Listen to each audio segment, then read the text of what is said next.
கூட வச்சிருக்க குரூப்பு பூரா இடிப்பாரா இல்லை ஏமாறம்னா கெடுப்பாரா இல்லை கெடுக்கிற மாதிரி நல்லது சொல்கிறதே கிடையாது. ஜில்ரா ஜால்ரா ஜால்ரா ஜால்ரா கூட்டிகிட்டே இருக்கு. இந்த அபினவோட பேட்டி ஒன்று முடிவெற்ற கடையில் எடுத்தது. அம்மாவோட இதெல்லாம் சாப்பிட்றேன் அப்படின்னு சொல்லியிருந்தார் பேட்டியில். தனுஷ் கூட 5 lakhs கொடுத்துருந்தார் அவருக்கு. அவர் அறிமுகமான போய் இவர் தான் அடுத்த டாப் ஹீரோன்னு ஒன்று நினைச்சாங்க. நடிகைகள் கனகாவெலாம் இனியோட கண்டிஷன் பார்த்தீங்கன்னா நான் தேட்டரில் பார்த்தவங்கள ஆனால் பேசிகிட்டு இருக்காங்க. ஹெல்ப் பண்ண போன கங்கையை பிறகு வெட்டி அடித்தாங்க. சொத்து இருக்குது, பயம், வீடெல்லாம் குப்பையாகி மனநோய் மாரி ஆகிட்டாங்க. திரையில் இருக்கிற மாதிரி நிஜ வாழ்க்கை கிடையாது. திரையில் ராஜாவை கூட உங்களை நடிக்க வைப்பாங்க. நிஜ வாழ்க்கையில் பிச்சைக்காரன் தான். திரையில் பிச்சைக்காரன் நடிப்பாக பார்த்தா ஓடி தான் இருப்பான்.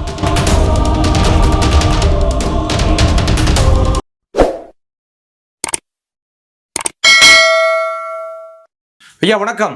வணக்கங்க. சினிமாவுக்கு இது போதாத கிழமை எப்படியா? ஏன்னா தொடர்ச்சியாக பார்த்தீங்கன்னா வாரம் வாரம் வாரம் ஒவ்வொரு நடிகர்கள் இறக்குறாங்க. சமீபத்தில் ஒரு அபிநயம் இறந்தார். இப்படி தொடர்ச்சியாக இறக்குறாங்களே, என்ன காரணம்? இல்லை, எல்லா இடத்துலையும் இறப்புகள் நடந்துக்கிட்டு தான் இருக்கு. நம்ம இல்லை NS கிருஷ்ணன், சந்திரபாபு இவங்க எல்லாருடைய மரணங்களை பற்றியே நான் பேசியிருக்கேன். கண்டிப்பாக கடைசி காலங்கள் ரொம்ப வறுமையில் இறந்து போகிறாங்க. NS கிருஷ்ணன் தங்கத்தட்டில் சோறு தின்னவர். கடைசியாக ஒரு மனைவி மதுரம் பல்லாவரம் பகுதியில் உபச்சாரம் பண்ணி தான் கடைசி காலங்களில் சாப்பிட்டாங்க. பானுமதி சொல்லிகிட்டே போகலாம். ஆனால் அப்போ அந்த வரிசையில் வி.க. ராமசாமி ஐயாவே கடைசி காலங்களில் ஜிஹெச்சில் போய் தான் மருத்துவம் பண்ணிட்டார். தியாகராஜ பகவதர் ஒரு 40 ரூபா கட்டி ஒரு பாடியை தூக்கி ஜிஹெச்சிலேருந்து போடுறதுக்கு ஆள் இல்லை. அவருடைய தங்கட்டி வரிசையில் என்ன பொம்பளை அவ்வளோ பேர். அப்படியே வரிசையாக வாங்க. சினிமாக்காரர்களை பற்றி பேசிகிட்டே வந்தோம்னா மாநகர காவலில் விஜயகாந்துக்கு ஒரு சூப்பர் டூப்பர் படம் கொடுத்தவர் டேரக்டர். ஆமாம், ஆனால் அந்த படமாக அடையாளம் தெரியாமல் ஏவிஎம் வாசலில் இறந்து கிடந்தார். அப்படியே சொல்லிகிட்டே போகலாம். கேட்டி குஞ்சுமோன்னு ஒரு பெரிய ப்ரொடியூசர், பெரிய லாஸில் போயிட்டு இருந்தார். அவர் பையன் வச்சு படம் எடுத்தார். சினிமாக்காரவங்க எப்படி தெரியும்னா ஜால்ரா கொட்டுறவங்களே கூட வச்சுருக்காங்க. சமீபத்தில் ரோபசங்கர், அபிநய், நடிகர் பாண்டியன் ஒருத்தர் பெரிய ஹிட் கொடுக்க வேண்டிய மதுரை. ஆமாம், நாம் தூமாறண்ணா எல்லாமே சொல்கிறேன். கூட வச்சிருக்க குரூப்பு பூரா இடிப்பாரா இல்லை ஏமாறம்னா கெடுப்பாரா இல்லை கெடுக்கிற மாதிரி நல்லது சொல்கிறதே கிடையாது. ஜில்ரா ஜால்ரா ஜால்ரா ஜால்ரா கூட்டிகிட்டே இருக்குது. நம்ம அதை ஜால்ராக்களை வெளியே தெளிவிக்கிறது காரணம் அதுதான். என் குறைய சொல்லு, நான் திருத்திக்கிறேன், நீ ஜால்ரா கொட்டாது. கண்டிப்பாக அவங்க அப்படி ஒரு போதையான வாழ்க்கையில் வாழ்கிறாங்க. இந்த அபினவோட பேட்டி ஒன்று இருக்குது முடிவெற்ற கடையில் எடுத்தது. அம்மாவோட இதெல்லாம் சாப்பிட்றேன் அப்படின்னு சொல்லியிருந்தார் பேட்டியில். தனுஷ் கூட 5 lakhs கொடுத்துருந்தார் அவருக்கு. அவர் அறிமுகமான போய் இவர் தான் அடுத்த டாப் ஹீரோன்னு ஒன்று நினச்சாங்க. ஆமாம், அப்பாஸ் அறிமுகவில் இவர் தான் டாப் ஹீரோ நினச்சா பார்த்தா பெனால் எடுத்துக்கிட்டு இருக்காரு.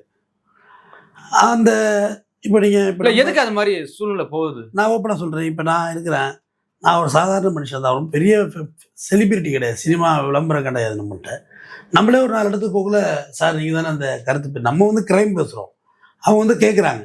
அப்போ நம்ம என்ன செய்ய முடியும்? நமக்கு ஒரு வட்டம் போட்டு வாழ ஆரம்பிச்சிடுறோம். நம்ம ஒரு குறிப்பிட்ட இடத்துல ஒதுங்கி தான் போகணுங்கிற கட்டாயம் வந்துடுது. அதுமாதிரி சினிமாக்காரங்க இப்போ ரஜினிகாந்த் இந்த இடத்துல வாழ்ந்துருப்பார், இங்கே நடந்திருப்பார். லிபர்ட்டிக்கிட்ட ஒரு டீ சாப்பிட்டு தம் அடிக்கணும்னு நினச்சா அவரால் முடியுமா? வாய்ப்பு இல்லை, முடியாது. தாஜ் ஹோட்டல் தான் போகணும் டீ குடிக்கணும்னா.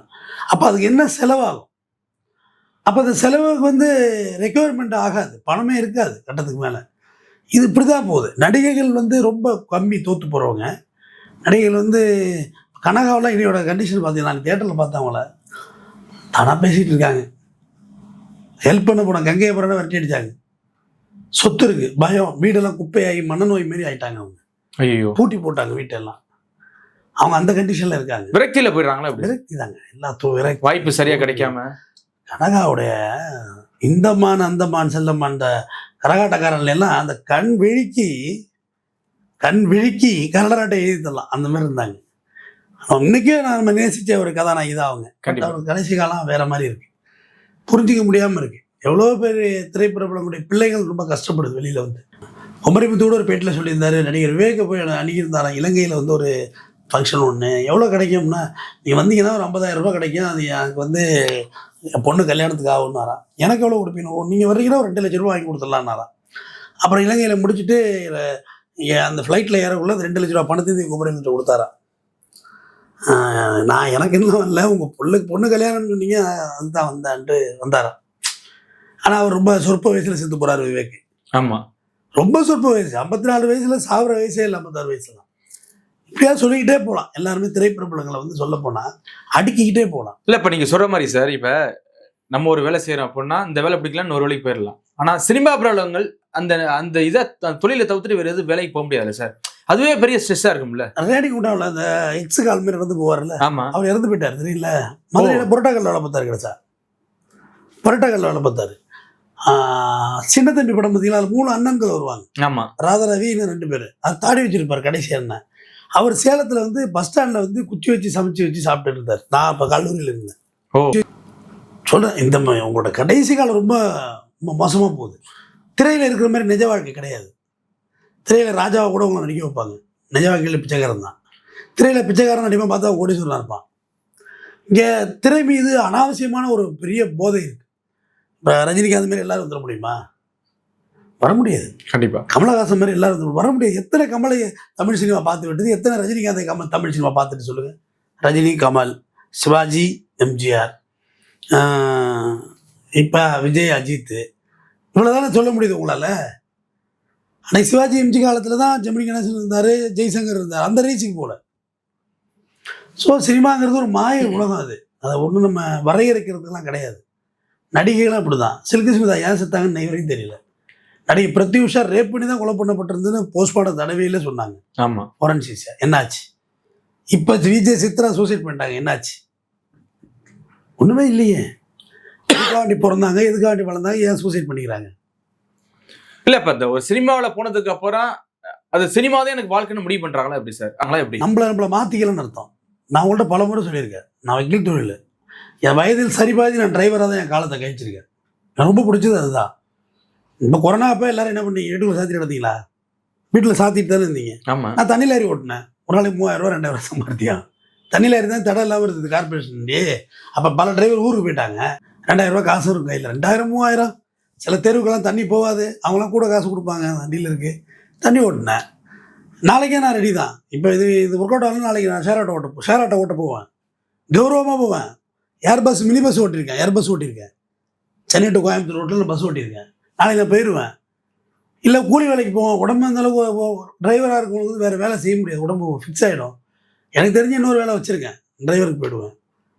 வக்கீல் தொழில்னா யூடியூப் பார்க்கணும், யூடியூப் இல்லைன்னா வக்கீல். அடுத்தடுத்த ப்ரொஃபஷன் நம்ம தயாராகணும்ல. ஆனால் சினிமா பிரபலங்கள் போக முடியாது சார். தயாராக மாட்டாங்க. இல்லை போக முடியாதுல்ல, எனக்கு வேலை தரலன்னு சொன்னான்னா மன ரீதியாக அது ஏற்றுக்க மாட்டாங்க. ஓ எங்கே போனாலும் ஆட்டோகிராஃப் கையெழுத்து போட்டு கொடுத்தவங்க ஒரு இடத்துல வேலை பார்க்குறது கஷ்டமாக தான் இருக்கும். வின்னர் படம் பார்த்தீங்களா? ஆமாம், அதோட ப்ரொடியூசருக்கு டேபிள் துடைக்கிறார். வாங்க கட் என்னோட வாங்க, இப்போ வாங்க போனோம். இப்போ அடிச்சு போகிற பண்ணி அடப்பாவத்தை. நல்ல படம், ஹிட்டான படம், வடிவேலுக்கு வாழ்க்கை கொடுத்த படம், புரட்டி போட்ட படம் சொல்லலாம். ஆமாம், சுந்தர் சிங் கூட அதுக்கு 2 விளக்கெல்லாம் சொன்னார். படம் லேட்டாக ரிலீஸ் ஆனது நான் இல்லை, அப்படி இப்படிலாம் சொன்னார். பட் இவ்வளோ பேர் காலியாக இருக்காங்க. அல்வா வாசு தெரியுமா உங்களுக்கு? ஆமாம், அவர் ஒரு ப்ரொடியூசர். அது மூலம் தெரியுமா? ப்ரொடியூசர் அவர். ஓ படம் எடுக்க வந்தாருங்க மெட்ராஸுக்கு. வண்டி சேகரன் ஒரு படம் எடுத்திருக்காரு அவர். மணிவண்ணன் டைரக்ஷன், சத்யராஜோட. ஃபைனல் என்னாச்சு? சத்யன் மாதம்பட்டி ரங்கராஜோட அப்பா சத்யன் வீட்டில் சமயக்காரர். ஓ அவரோட வாழ்க்கை என்னாச்சு? சத்யனோட வாழ்க்கை. எல்லாரோட ஃபைனல் வந்து அந்த லெவலை விட்டு இறங்க முடியாமல் மாட்டிக்கிறாங்க. நான் இப்போ சொல்கிறேன் டிரைவராக போகிறேன்னு சொல்கிறேன்னா இதுதான் இப்போ நிரந்தரம்லாம் கிடையாது. இன்ஸ்பெக்டராக இருக்கீங்க, ரிட்டையர் ஆகிட்டீங்கன்னா அவ்வளோதான். நீங்கள் யார்? உங்களை பக்கத்தில் வேறு ஒன்றும் மதிக்க மாட்டான். நீங்கள் கமிஷனர் இருக்கீங்க, ஐபிஎஸ்ஸாக இருக்கீங்க, ரிட்டையர் ஆகிட்டீங்கன்னா யார்? ஏங்க பீலா ராஜேஷை விட வாங்க. அதை சொல்லுங்க. நீங்கள் எங்கெங்கே போகிறீங்க? பீலா ராஜேஸ்வரி புடவையை வாட்ச் பண்ணிட்டு உட்காந்துருந்தாலும் வச்சு கண்ணுனாலே என்னமோ அந்த அம்மா அப்படி போயிட்டு என்ன புடவை கட்டிருக்கு நீ பார்க்குற சாயந்தரம் கொரோனாவில். அது கொரோனா காலத்தில் அது ஒரு டாக்டரு. அதுக்கு பிறகு எக்ஸாம் எழுதுது. அவங்க ஹஸ்பண்டுக்கு இதுக்கு ஒரு ஈகோ. பீலா வெங்கடேசன் ஆக்கிட்டாங்க பேரை. நீ என்னடா ஐபிஎஸ், நான் ஐஏஎஸ்ரான்னு படிக்கிறாங்க. கடைசியாக பிரெயின் ஃபுல்லாக புற்றுநோய் ஆகி கொடூரமாக இறந்து போகிறாங்க. ரொம்ப கொடுமை. ஆமாம், சமீபத்தில் என்னை ரொம்ப ஆட்டி விட்ட மரணத்தில் அதுவும் ஒன்று. அப்போ இது நீங்கள் எப்படி பார்க்குறீங்க இந்த விஷயத்த? இந்த படம் இருக்குல்ல, வானம் வருஷமெல்லாம் வசந்தம், எங்கே இந்த வெண்ணிலா இயக்குனர் சூசைட் பண்ணிட்டு இறந்து போனார். அதில் நடித்த மனோஜ் அவரே இறந்து போயிட்டார். 48 வயசா? இறக்குற வயசு கிடையாது, இறந்து போயிட்டார். இல்லை சார், அது மாற்றிக்க மாட்டேங்கிறாங்களா? நான் எனக்கு சினிமா தான், நான் அதை விட்டு எங்கேயும் போக மாட்டேன் அப்படின்னு வாழ்க்கை அழிச்சுக்கிறாங்களா எப்படி சார்? ஒரு குறிப்பிட்ட கட்டத்தில் நான் என்னட்ட இருக்கிற நண்பர்களை வச்சு சொல்கிறேன், நிறைய இயக்குநர்கள் வறுமையிலே இருக்கிறாங்க. இன்றைக்கி பெரிய படங்கள் எடுத்தவங்களே சிரமத்தில் இருக்கிறாங்க. ஓ, அவங்க ஆஃபீஸுக்கெல்லாம் வாடகை கொடுக்க முடியாமல் உட்காந்துருக்காங்க. பெரிய படம் எடுத்தவங்க. குறிப்பிட்ட கட்டத்தில் வெளியில் போக வேண்டிய வேலை இருக்காது, யாருமே வேலை இருக்காது. அப்புறம் மதுவுக்கு அடிமை ஆகுறாங்க. ஆஃபீஸ் பாய் இருப்பாங்க, மது காலையிலே வாங்கிட்டு வந்துடுறது, உட்காந்து போட்டுன்னு போடுறது. ஒரு 3 மணி போல் சாப்பிட்டு அப்படியே படுக்கிறது. மறுபடியும் 6 மணிக்கு எடுத்து மறுபடியும் குடிக்கிறது, நைட்டு 10 மணிக்கு குடிக்கிறது. இப்படி மதுவுக்கு அடிமை ஆகிடுறது. அது ஒரு ஃபேண்டஸியான லைஃப் அவங்க வாழ்கிறது. ஒரு நடைமுறை வாழ்வியல் இருக்காது. அப்போ உங்களுக்கு ஒரு லாக் ஆக ஆரம்பிச்சிருவீங்க. சினிமாக்காரவங்களோட எல்லாரும் பழகவும் முடியாது, எல்லார்ட்டையும் கேஷுவலாக பழகிட முடியாது. அந்த யதார்த்தம் போய்டும். ரஜினிகாந்த் இந்த பார்க்கு வாங்கி வந்தார்னா ஃபஸ்ட் நாள் வேணால் ஒரு 100 பேர் செல்ஃபி எடுப்பாங்க, 2வது நாள் 50 பேர் செல்ஃபி எடுப்பாங்க, 3வது நாள் 10 பேர் எடுப்பாங்க. டே அவர் ரஜினி போகிறாரா பிடிச்சாரா பேசிகிட்டே இருப்பார், நம்ம இப்படி போகலான்டா அப்படின்னு போயிடுவாங்க. அந்த அந்த யதார்த்தத்தை கொண்டு வர முடியாது சொல்ல வந்து. கண்டிப்பாக ஃபஸ்ட்டு தான் மெட்ராஸ் வந்து சினிமாக்காரங்க எல்லாம் பார்த்தாலும் ஃபோட்டோ எடுக்கணும்னு பிரியம் இருந்துச்சு.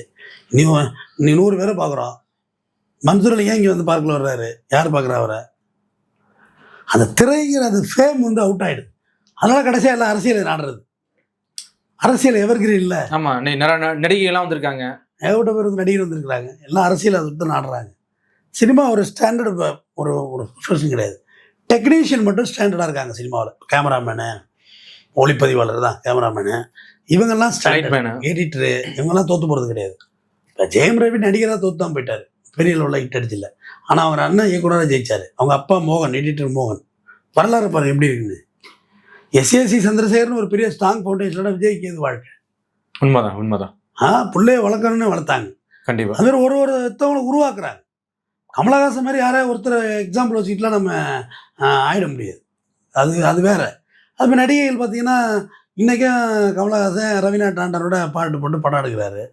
இன்றைக்கி ரஜினிகாந்த் அந்த புது கதாநாயகிகளோட சகாரா, பாலைவனம்ட்டு ஐஸ்வர்யாவோட தமன்னாவோட காவால பாட்டுக்கு ஆடுறாரு, அவர் படோட ஆடுறாரு. பட் அவரோட நடித்த ராதா, அம்பிகாவெல்லாம் பரித்தச்சோடு இருக்காங்க. ஃபீல்டாக முடிஞ்சிருக்கு. அந்த இளமை வயதும் போயிடுது. அப்புறம் அம்மா கதாபாத்திரம், பாட்டி கதாபாத்திரம், அப்படியே அவ்வளோதான் முடிஞ்சு போயிடுது. ஆண்களுக்கு அப்படியே இருக்காங்க. இதில் வந்து புத்திசாலித்தனமாக சிவாஜி கணேசன் தான் படம் எடுக்கலை அன்றைக்கின்னு கேட்டாங்க. எனக்கு நடிக்க தான் தெரியும், படம்லாம் எடுக்க தெரியாது, அது வேற ஆள் பாருன்ட்டார். ரஜினிகாந்த் எடுத்த படம் 2மே ஃப்ளாப். 3 படம் நினைக்கிறேன். ஸ்ரீராகவேந்திரா, இன்னொரு படம் வள்ளி ஃப்ளாப். வள்ளியோட சாங் சொரலதாமா செத்து போயிட்டாங்க. சொல்லுங்க. கண்டிப்பாக. இப்போ பவதாரணி கேன்சரில் செத்து போகிறாங்க. இளையராஜோட மகள். சாவர வயசான 41 வயசு இல்லைங்க, 41 44 சாவர வயசான. அது அவங்களோட வாழ்வியல் முறை மாறிடுது. அந்த டிசிப்ளின்ங்கிறது கொஞ்சம் குறைவாக தான் இருக்குது. சரத்குமார் வகரம் 70 வயசு ஆகுதாங்க, சும்மா தூக்கி தலைங்க நட்டுருவாங்க போல இருக்குது, உடம்பு அப்படி இருக்குது. அதனால ஜிம்முக்கு போனால் எல்லாரும் ரொம்ப நாள் இருக்காங்களான்னு கேட்காது. புனித் ராஜ்குமார் கூட ஜிம்மில் தான் செத்தாரு. ஆமாம், டிசிப்ளினுக்கும் மரணத்துக்கும் சம்பந்தம் இருக்குது.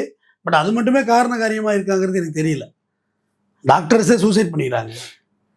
மனநல மருத்துவர் எங்கள் ஊரில் ஒரு பெரிய டாக்டர் ஜிஹெச்சில் இருந்தார், கடைசியாக தற்கொலை பண்ணிக்கிட்டாரு. யாருக்கு தெரியாதா?